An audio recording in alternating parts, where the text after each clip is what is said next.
NCAA Insiders here on this Monday night. It is the first day of March, which is always an exciting month, March isn't it, Madness. Coach? That's right. Already started, right? So we are here in this month, which means we are getting down to crunch time for college basketball, and that means we're getting close to conference tournaments and also the NCAA, the big one, the big tournament, which we missed out on last year, so it's ever more exciting this year. And it's always exciting, too, Coach, to welcome big-time guests, big-time coaches to our show. Oh, yeah. You know, I got a great friend of the program, and he's now listening to a different voice. Like, where in the hell's Ryan at? You know, and Ryan's back in Colorado now, Porter. We'll talk to you in a second about that. But we want to welcome to the show Porter Moser, the head men's basketball coach at Loyola University of Chicago. Porter has been there now 10 years already in Rogers Park. Wow, it's crazy. Yeah. It's like time flies when you're having fun. But during his accomplishments there, okay, he has, besides going to the NCAA Final Four, he's had 12 all-conference selections, 2 Missouri Valley Players of the Years, and probably going to have another one this year. Mm-hmm. Okay, he's got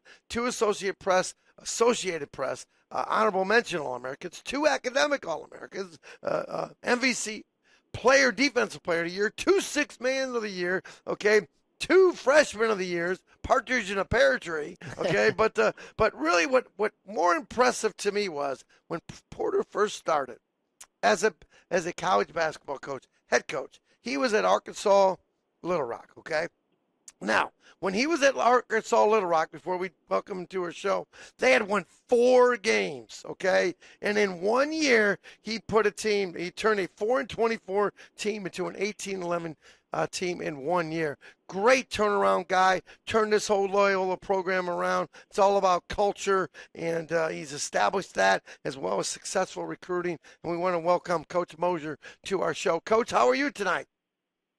Well, man, after that introduction, I almost want to hear it again, man. It makes it sound a little better than it is. Exactly. Well, we got to make you look good. You always say, the headshot doesn't do the justice for you and me, so we definitely got to make it look good. But, Porter, welcome. And first of all, congratulations on the season, the regular season, another Missouri Valley Conference title. And really, congratulations to you, but also a thing that I saw.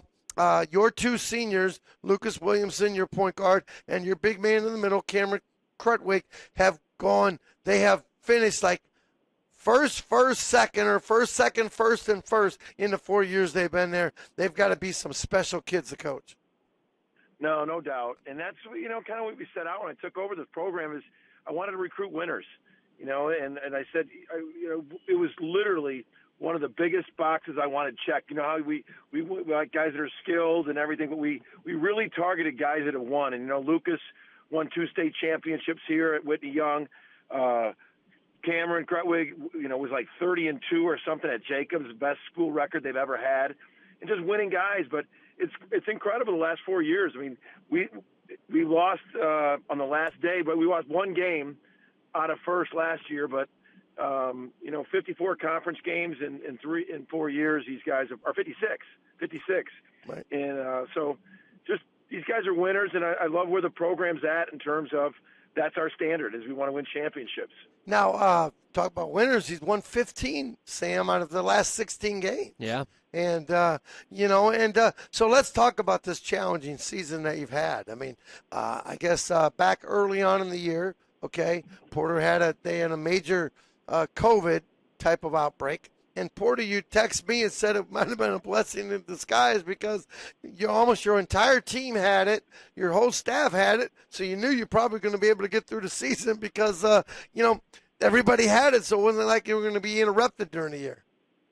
Well, if that text came after everybody was safe and healthy. Yes, no, you're right. Trust me. I was in December. I had it, and I got it from Sam, my partner, by the way. We have one show, Porter. He gives it to me. I'm in the hospital on a breathing machine because of him. Oh, my. So I want to blame it on him. Throw me under the right bus. Off the bat. So, so how did that sort of, you really didn't have to worry then about, what happens if all of a sudden we get stopped again, right? I like how you use that as a transition, by the way. That's pretty good.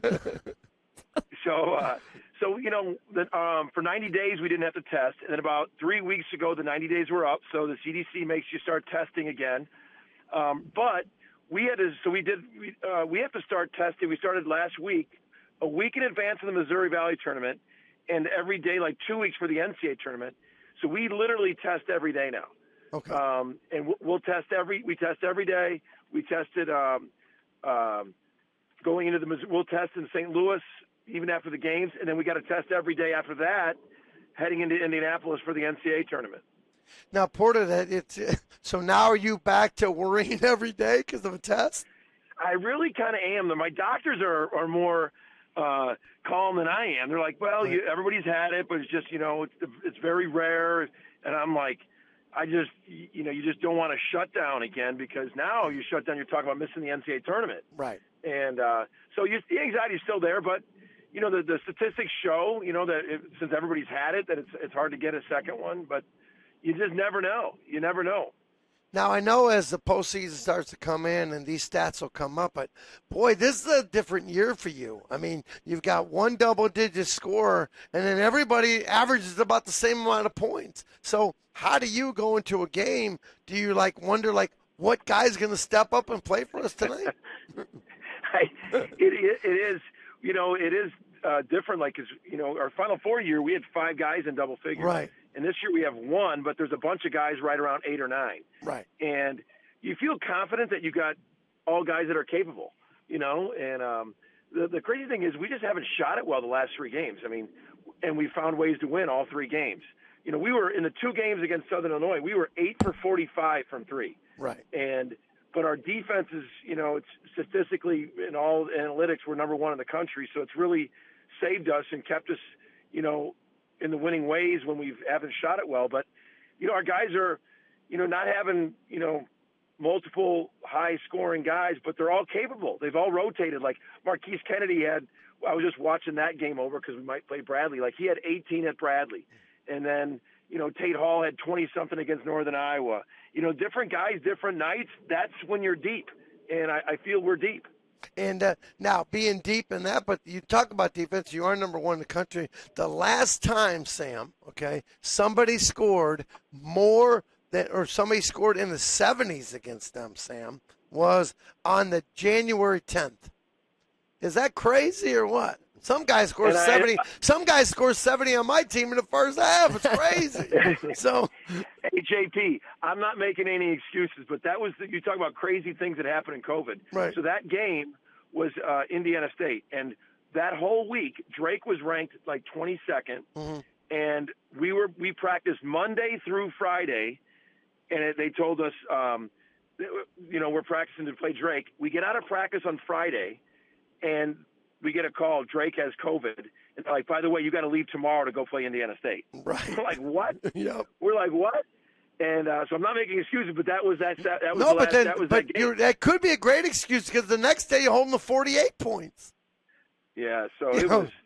So it was what a has heck of been a the pivot. difference, Portage, you're talking about it? So defensively, are you doing something different this year with the team? Because I know you've always had pretty solid teams defensively, but nothing like this. This team just seems to be locking into what they want to do. Have we changed scouting report stuff? Have we changed philosophies a little bit? What's going on with the Ramblers defensively?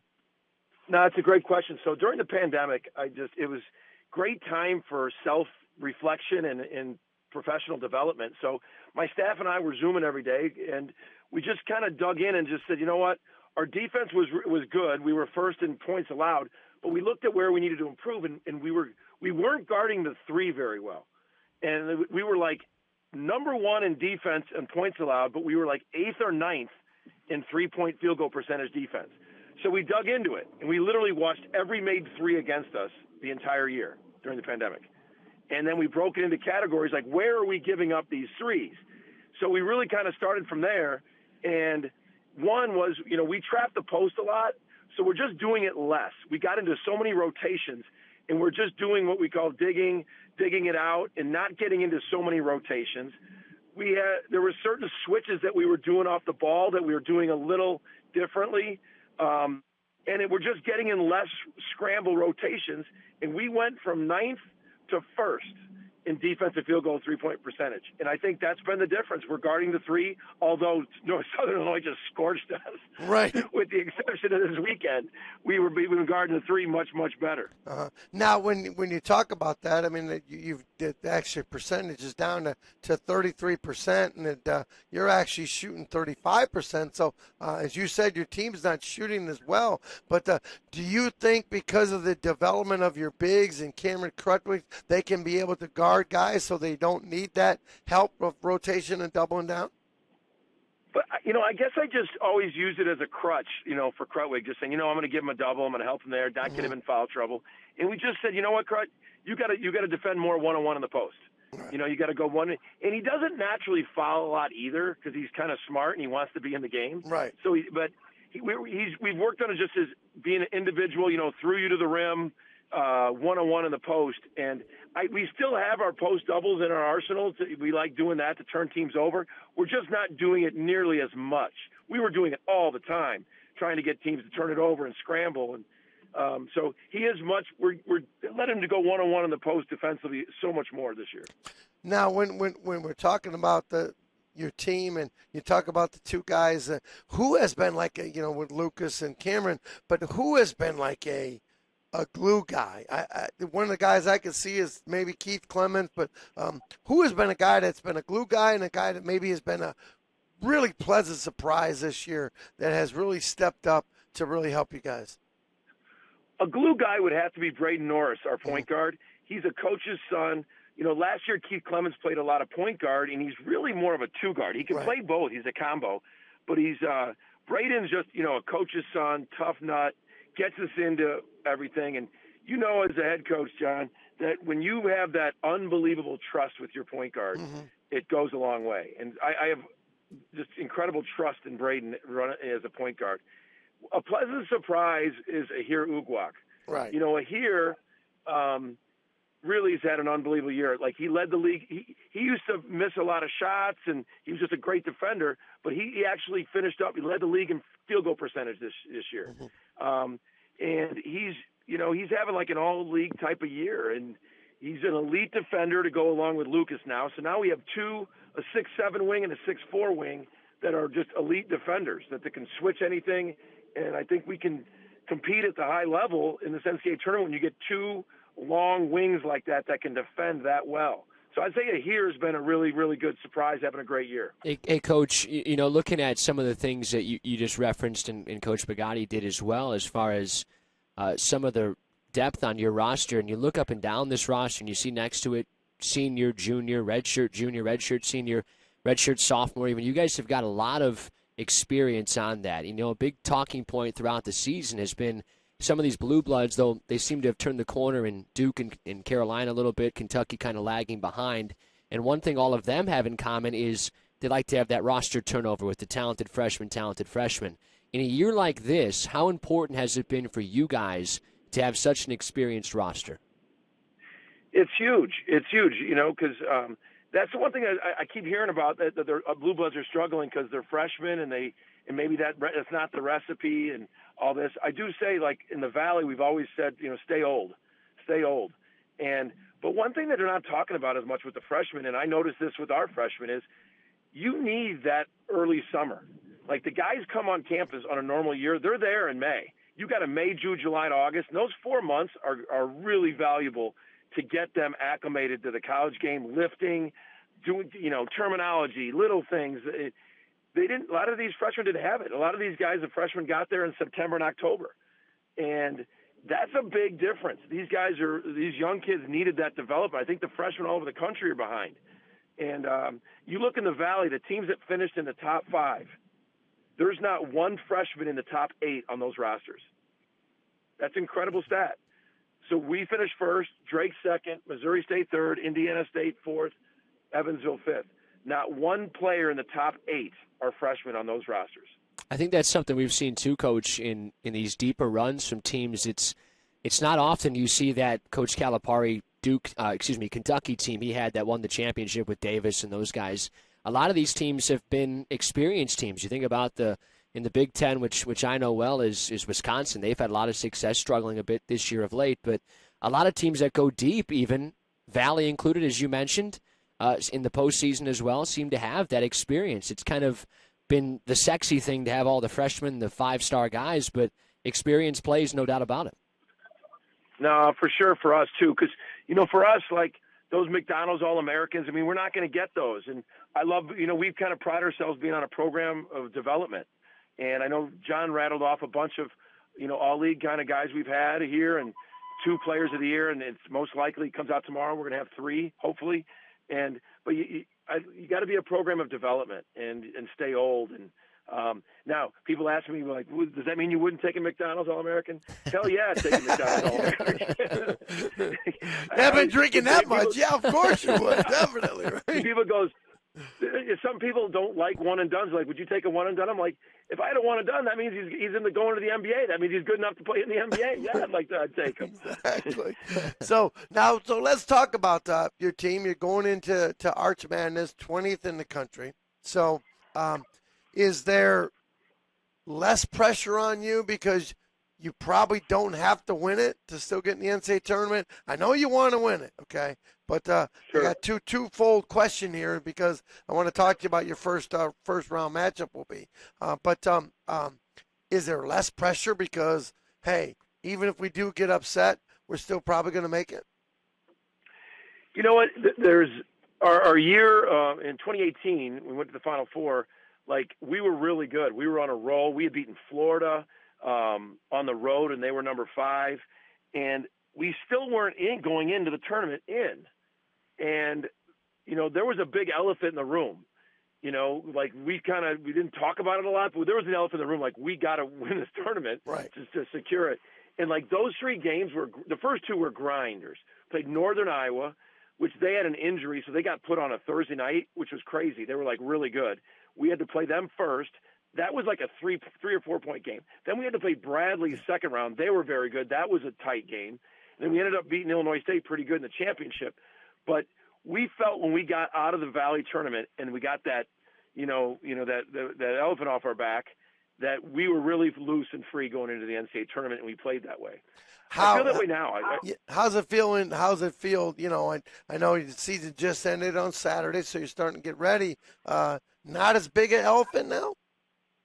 Yeah, I think so. I mean, I think we know we're in, and obviously we want to win it, and we want to just make it secure. But on all analytics and everybody, we're in. I mean, we're on the 8 line right now, but we don't really talk about that. Like, honest to God, we talked today. Our guys are in this thing to win it. We're going down there. We want to win it, and it's so there's no letting up and going, oh, we're already in. Let's not. No, these guys want to be the tournament champs. They want to do both this year. And I think that's also a tribute to you, but also to your veterans that you have, is that they've won it, so they want to win it again. So let's talk about that first round matchup. So you have a possibility of playing Southern Illinois. Your former assistant, number 1, but number 2.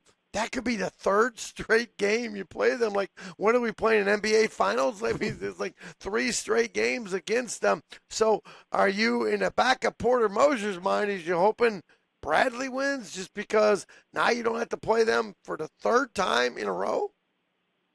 No, I mean, it's like going to the root canal trying to get you to play the same team 3 times in a row. Yeah. And no, I mean, I'm not hoping either way. I mean, we're preparing for both. I mean, today we're all day long. We were breaking down both teams. Same with yesterday. But we haven't played Bradley in about a month. Their team looks a little different right now with personnel. But it's very hard to play the same team back to back.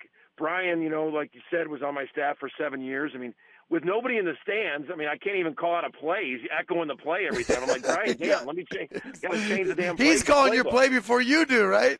Oh, man. I'm like, it's miserable. And but it's very, very tough. There was 2 grind-out games, and it'll be another one if we play them. And the same with Bradley. Bradley's always a physical matchup when we play him. Now, you talk about Bradley. I mean, I know they're 8th seed, but they've been the NCAA tournament and actually been the winner of the tournament for the last couple of years. So they've got a lot of that type of momentum as they come into their postseason play. What type of, you haven't seen them in a month. You said they're playing a little bit different, got a little bit different lineup. Do they is their challenge a little bit different now than it was about a month ago?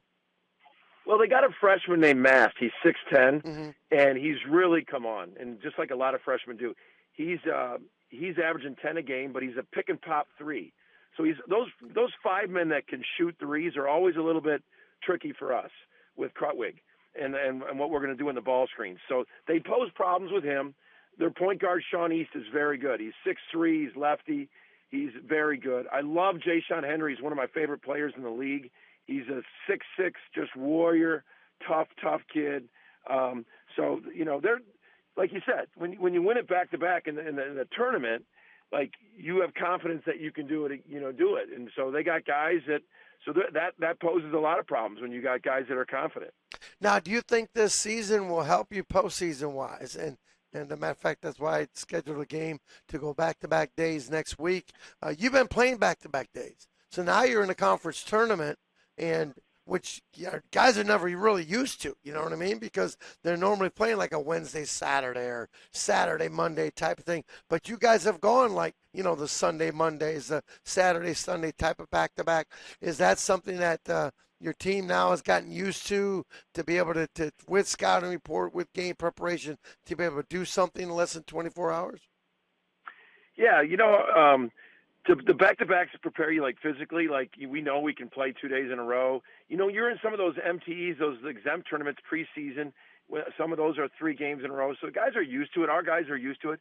The crazy thing was playing the same team back-to-back. Right. Like that, you could really feel the push the second night on how a team, they just, if they got beat, then they were coming back that much harder. They're trying to, you make adjustments from the night before and what they did. So that's really crazy. Playing the same team back to back was different. But we've played in postseason and tournaments and stuff. Our guys know physically they can do it. They're built to play back to back 3 nights in a row. It was just a different dynamic with doing the same team. Right. Well, great. Well, again, Porter, I'll tell you one thing. I mean, that Sam's new now because Ryan took his ball and took his talents to Denver, Colorado, and so I got Sam here. And like when I would say Porter's going to be on for Ryan, he was like making jokes, having fun. Sam was actually all excited about it. I can't believe Porter Bo's going to be on.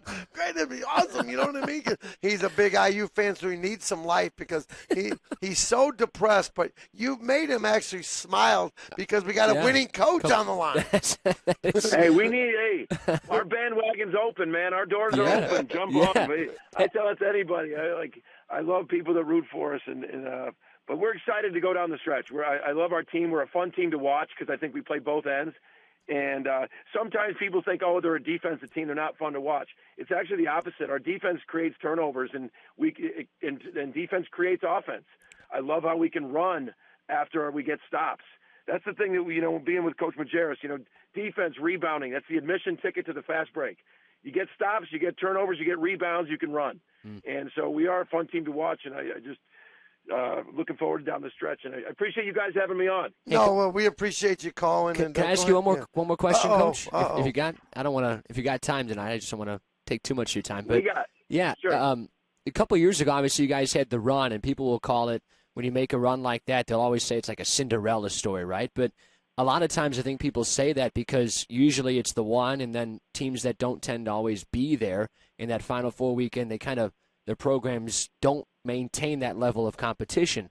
How have you been able to not be a Cinderella story, so to speak, but be a team that had a great run and has been able to kind of stack up consistency now behind that? How have you done that with your program? Well, that's one of the things we're so fired up about is the sustainability, is to sustain it. And it's one of the reasons why I've stayed here is I just, wanted to continue to try to get back to the NCAA tournament at Loyola.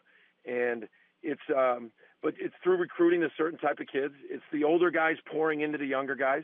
Krutwig and those guys were freshmen when those guys, and now they're pouring into our young guys. And when your old guys pour into the young guys, and it's just, that's sustainability. And you got to continue recruiting the right guys for your program, and we've continued to do that.